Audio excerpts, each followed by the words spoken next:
So you're running the Bloc? Keep him busy. No, Just so you know what it's all about. I have zero interest in that. Nope. Keep up a conversation with them. You can make coffee for them. Working here for I've checked those. A couple of them are in the shop. Yeah. Yeah. Right, they usually Oh, you're right. Yeah.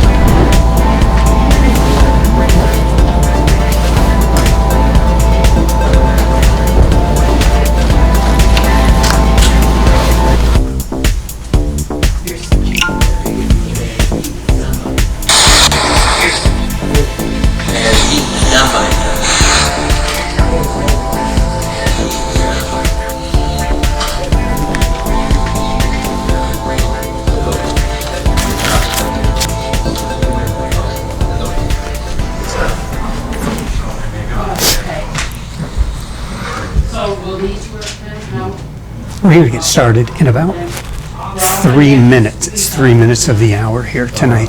So tonight we're going to be hearing the year-end meeting. That meeting is going to be various numbers of things that they're going to do. Some of it may be financial, some of it may be appointees and other changes in local government. That's going to happen here tonight as well. Tonight is one of the last nights, planned nights for Larry Merrick and Lynn Charney. And as you know, those two folks, along with the other folks on the board here, use private emails in the town of Western, which basically means that those private emails can disappear once the town is, once they leave their functions with the town. And that's not a good series of events to unfold for the public in the town of Western. Generally, folks use email servers to protect the email and the data that email contains for the public in the community or municipality in which they serve. And the reason why this is important is because those emails contain information on decisions that have been made in the past that could bring litigation in the future. And that litigation, without those emails to support them, basically leave the people of the town of Western or any municipality at risk. And that risk is definitely not something that folks in the town of Western bargained for when they voted those folks into office up there today. Now, all of the people on this board use those personal email addresses, and they are required by the oaths of office that they have signed when they've taken office to provide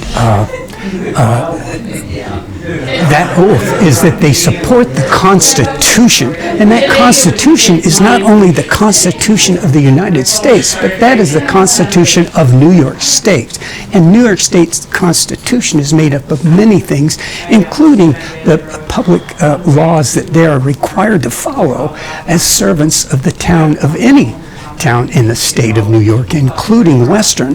But here in Western, they fail to follow the laws, and that's a kind of a shame, because if we weren't to follow the laws in New York State, we would take the repercussion. They're going to be getting on with the meeting.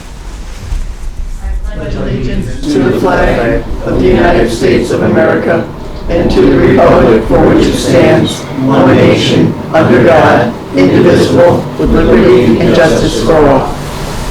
Thank you. Good evening, everyone. Thanks for coming out on this night. First, we'll do the approval of the previous board minutes.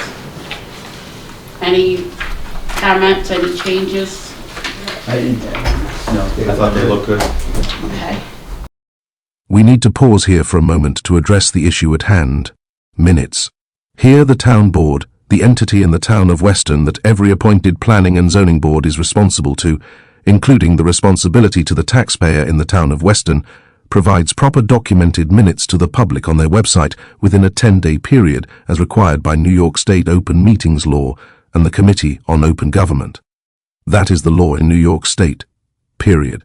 It is provided for, in the oath of office, that each one of these board members here at this town board meeting, and in fact, all elected or appointed members of the community that serve on any board that is appointed in the town, by the elected town board members, take an oath to follow. While the town board follows this process, the planning board, chaired and managed by Pete Donahue Jr., the son of the sitting town board person you see here to your left, Pete Donahue Sr., does not. In fact, those minutes are almost 6 months overdue. There is no distinction in New York State between the responsibility of a town board to provide the tax-paying public with minutes within 10 days, between a town board or a planning board. In fact, the planning board, as an entity appointed by the town board, falls under the jurisdiction of the town board as far as being responsible to following the laws in New York State, because those planning board members are appointed by and are the responsibility of the town board. Any failure of any person of any board to act within the law in New York State is a direct reflection on the town board that appoints those that serve on any ancillary board in the municipality.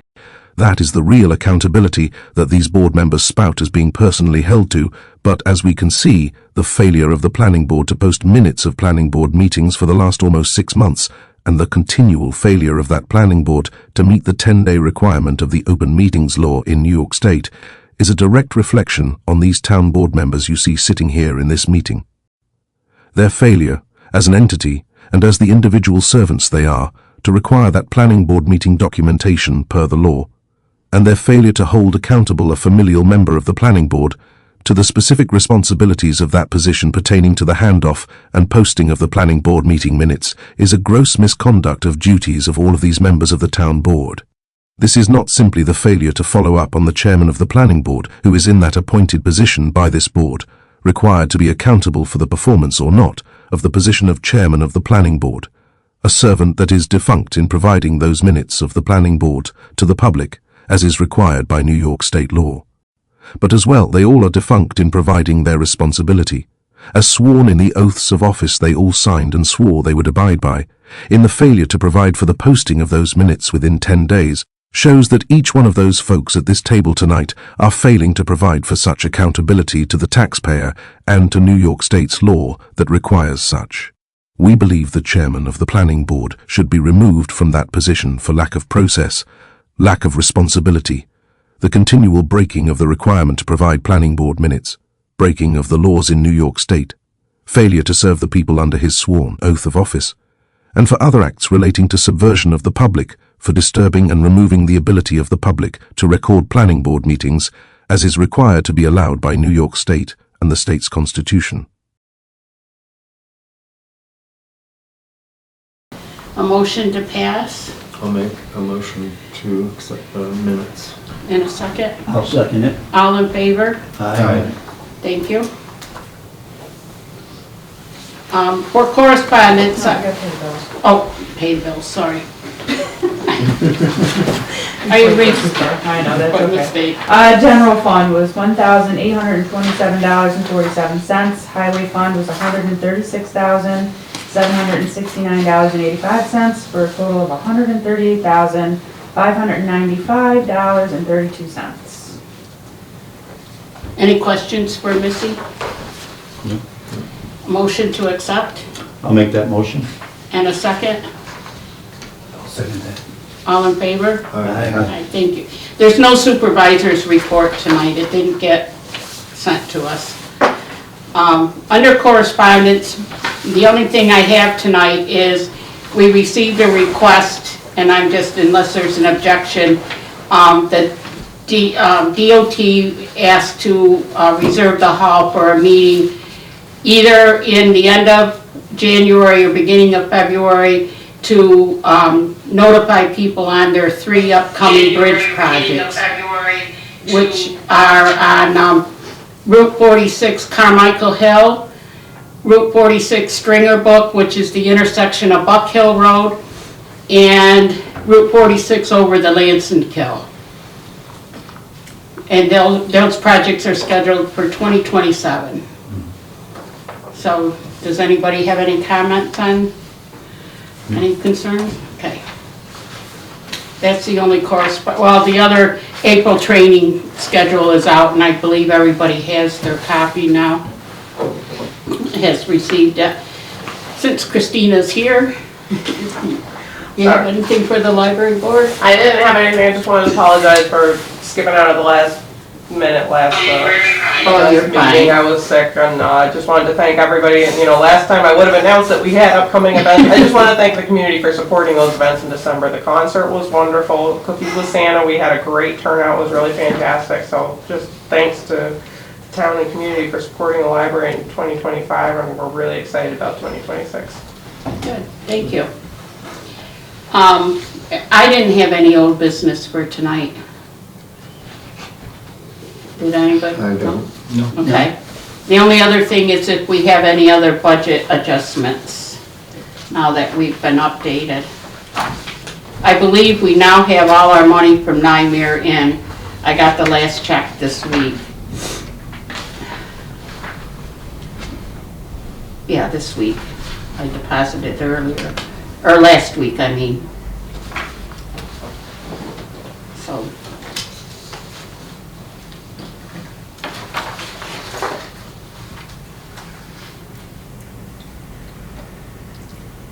Do we have something?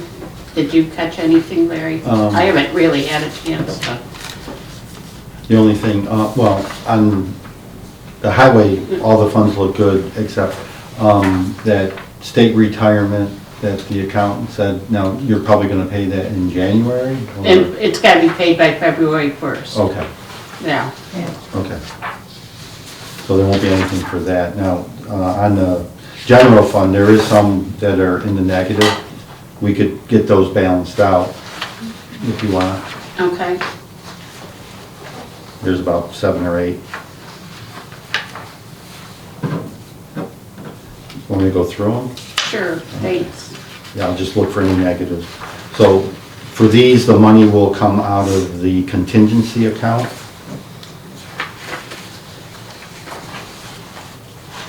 Which is A 1990.4. So let me know when you're ready. Okay, account A 1110.1 is short $1,145.83.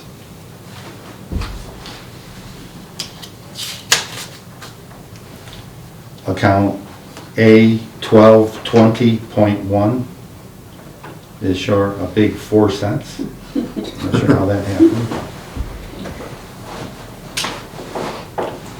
And then account A 1220.4 is short $62.08.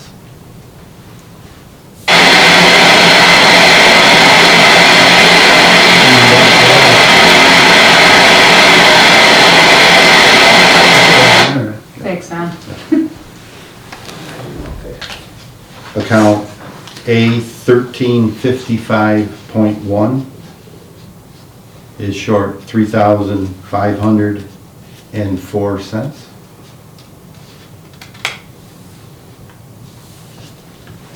I'm going to skip this next one, we'll cover that one at the end.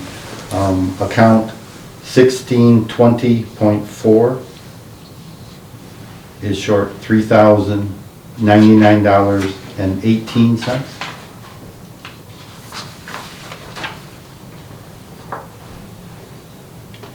Account 3310.4 is short $1,400.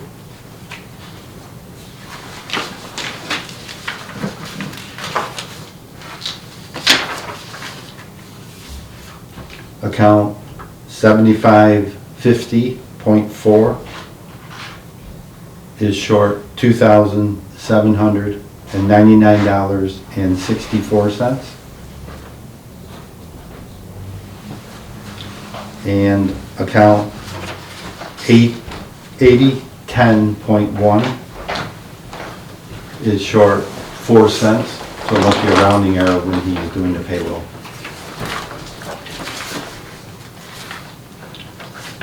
And one more, account A 9030.8 is short $302.96. And then going to this one here, this is for, related to the partial payment for the new highway garage.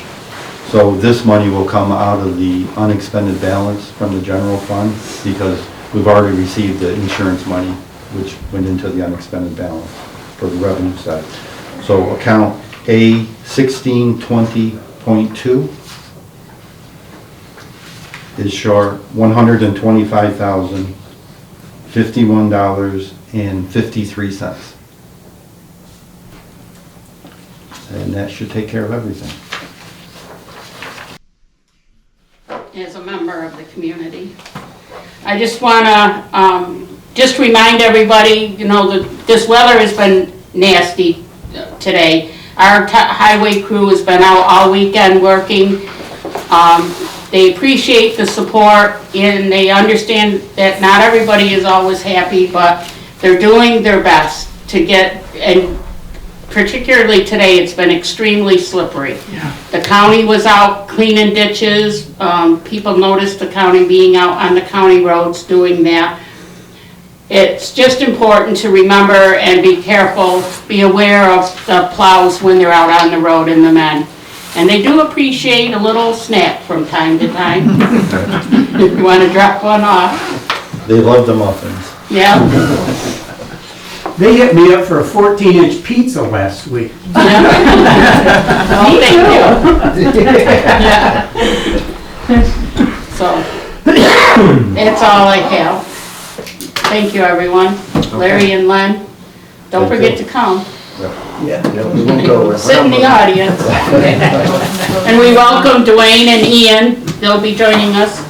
And can I have a motion to close? I'll make that motion. I'll second that motion. All in favor? Aye. Thank you, everyone. We've got your number. Yeah. If not, I can find it. You can call me. Don't. Testing 1, 2.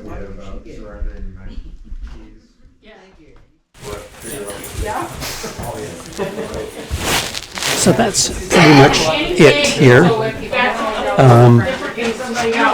for the town board meeting. Let me check something here.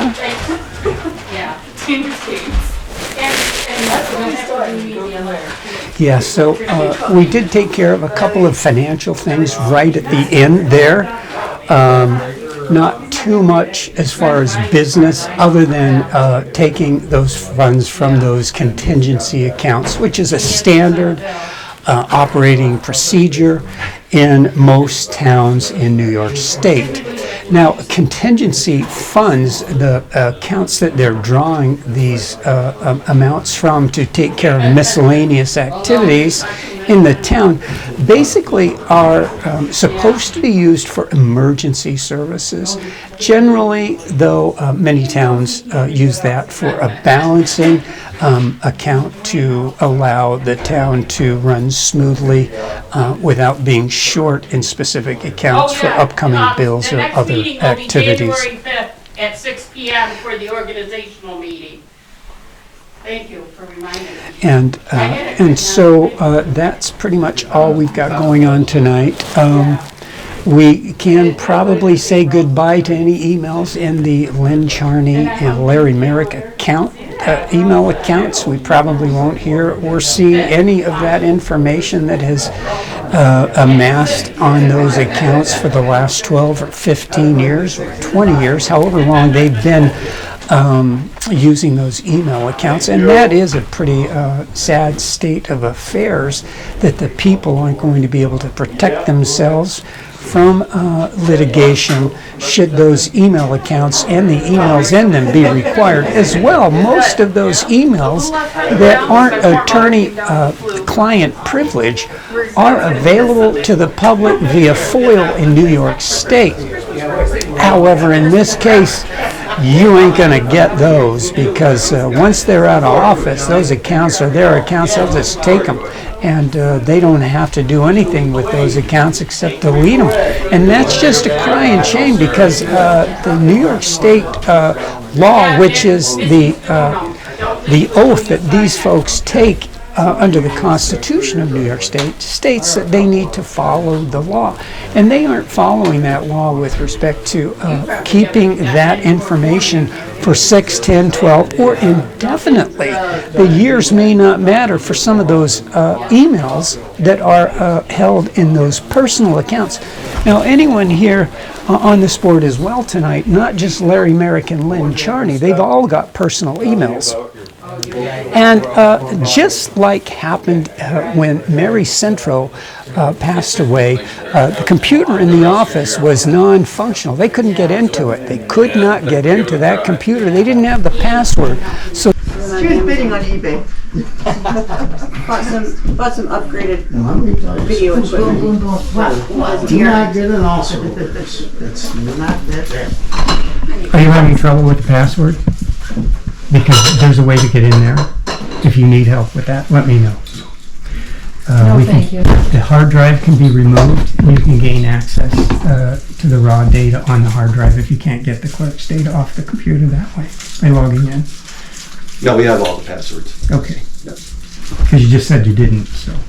There's no control here with respect to looking forward to the future and protecting the people, the taxpayer in the town of Western, because if this was a valid structure, these emails, private emails, then everyone on the board would have everybody's email password to get into those accounts so that when they leave office, they still have access to those emails. That's not the way it works here at Western. And if it did, they would surely tell us, because they don't want the public to feel like they're being shorted here with respect to information, which they are, which we have been for years. So, okay, they're going to be heading out in a few minutes. We wanted to take off. The weather's getting bad. We just wanted to make sure that you folks at home understand the concerns here that we're having with the town of Western, and we're wondering as well, I'm sure you are, what the future is going to be like with the two new folks, Ian here, coming into office, and how they're going to treat the public.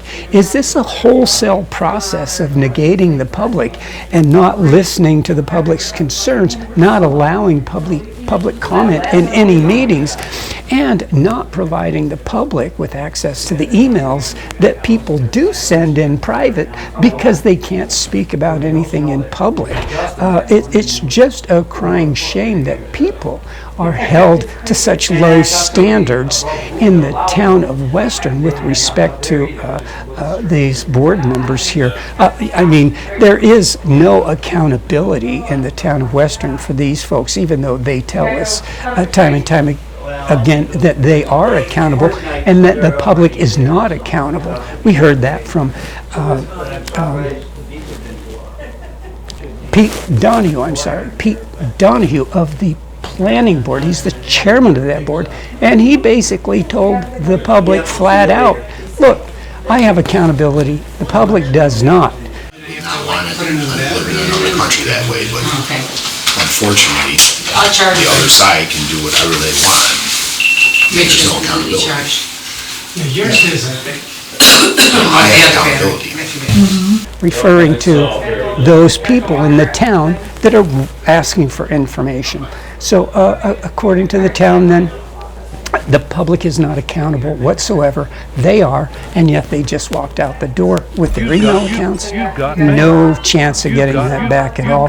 So that's the kind of accountability that the town of Western is proselytizing to the public that pays taxes to this town, that this town board should be serving but are not. Thanks so much for joining us today, Town of Western Civic Affairs. Stay tuned for our year-end compendium, a plethora of video outtakes from the year, the entire year of 2025, the faux pas, the mistakes, the issues that people have and that the town just doesn't want to answer because it makes them feel uncomfortable. Thanks for joining us, Town of Western Civic Affairs, your community, your future. We're here for you. Unfortunately, the other side can do whatever they want. There's no accountability.